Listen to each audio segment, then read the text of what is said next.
राधे राधे दोस्तों, भक्ति का मार्ग चैनल में आप सबका स्वागत है।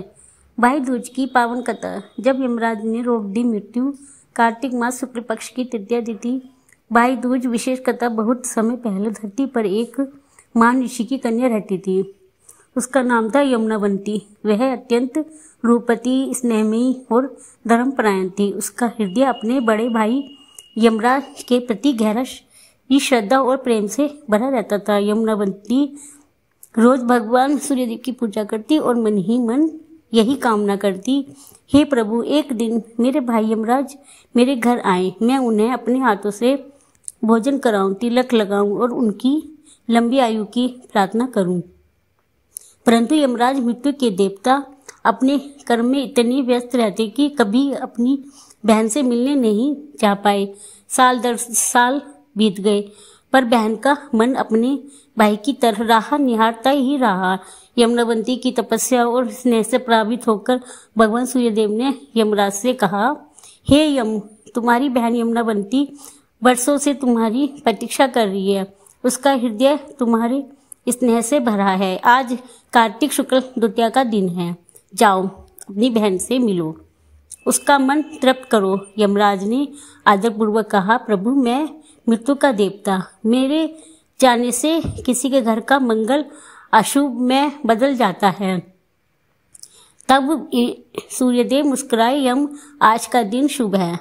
इस दिन यदि कोई अपनी बहन के घर जाता है तो उस घर में कभी अकाल मृत्यु नहीं होती। यह दिन जीवन के स्नेह और आशीर्वाद का प्रतीक बनेगा। उस दिन यमुनावंती अपने आंगन में दीप जलाकर भगवान विष्णु की पूजा कर रही थी कि अचानक द्वार पर एक तेज प्रकाश फैल गया।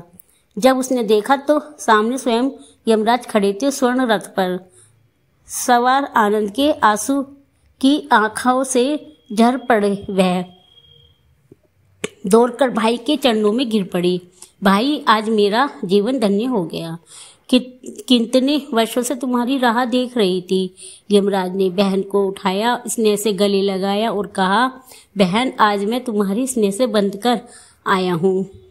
तुमने जो पुकारा वह स्वर्ग तक गूंज उठी। यमुनावंती ने स्नेह स्नान कराया, सुंदर वस्त्र पहनाए, दीपक जलाया और थाली सजाई। थाली में चावल, रोली, दीपक, मिठाई और फूल रखे। उसने अपने भाई के माथे पर चंदन का तिलक लगाया, आरती उतारी और कहा, भैया, जैसे सूर्य कभी डूबता नहीं वैसे ही तुम्हारा तेज कभी कम न हो। जैसे वह दीपक जलता रहे वैसे ही तुम्हारी कीर्ति अमर रहे। यमराज ने प्रसन्न होकर कहा, बहन, आज से जो भी बहन अपने भाई के माथे पर इस दिन तिलक लगाएगी उसके भाई की आयु बढ़ेगी। और मैं वचन देता हूँ, उस दिन जो व्यक्ति अपनी बहन के घर में भोजन करेगा उसके घर में कभी अकाल मृत्यु नहीं आएगी। उस दिन यमुनावंती ने यमराज को गुड़, खीर और पुए खिलाए।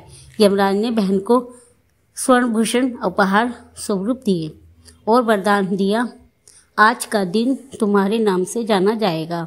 जो भी बहन इस दिन अपने भाई को तिलक लगाएगी वह भाई दूज कहलाएगी। तभी से यह पर्व शुरू हुआ और आज तक हर घर में बहन अपने भाई की लंबी उम्र और सुख की प्रार्थना करती है। यमराज ने कहा था, जिस घर में बहन के स्नेह से दीपक जलेगा उस घर में कभी अंधकार नहीं होगा। भाई दूज में सिखाता है कि रिश्तों का मूल्य धन या उपहार नहीं बल्कि इसने विश्वास और दुआओं में छिपा होता है। भाई की रक्षा बहन के प्रेम से में है और बहन की खुशी भाई के स्नेह में है। दोस्तों, आज की कहानी आपको कैसी लगी कमेंट बॉक्स में ज़रूर बताइए। अगर अच्छी लगी हो तो प्लीज़ वीडियो को लाइक और शेयर करें। ऐसी कहानी सुनने के लिए हमारे चैनल को सब्सक्राइब करें और राधे राधे दोस्तों।